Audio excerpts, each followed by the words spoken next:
tu dégoupilles les réfractaires toxiques? Les ralentisseurs toxiques, tu les neutralises, tu les rends neutres, tu essaies de les neutraliser en essayant encore une fois de comprendre la motivation. Je vais t'en citer plusieurs. Le dogmatique, celui qui a une vérité, une croyance absolue, qui va à l'encontre de la mission que tu t'es fixée. Son idée, sa vérité, elle ne va pas dans le sens de l'objectif de son entreprise. Tu ne peux pas le changer, parce que c'est sa vérité. Remettre en cause sa croyance, qu'elle soit sociale, religieuse ou autre, ce serait remettre en cause la construction de son identité. Et donc ça, c'est très compliqué. Donc ceux-là, on échange, mais tu sais que tu auras du mal à négocier avec eux, parce que de toute façon, leur vérité est différente de la tienne, et c'est comme ça. Le passif-agressif. Le passif-agressif, il est contre, mais il ne le dit pas. Et donc lui, il est plutôt saboteur dans l'ombre.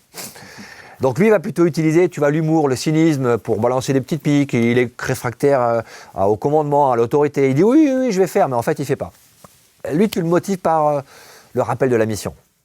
On a une mission.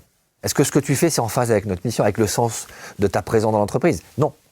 Donc, tu le recadres de manière assertive, avec le sourire.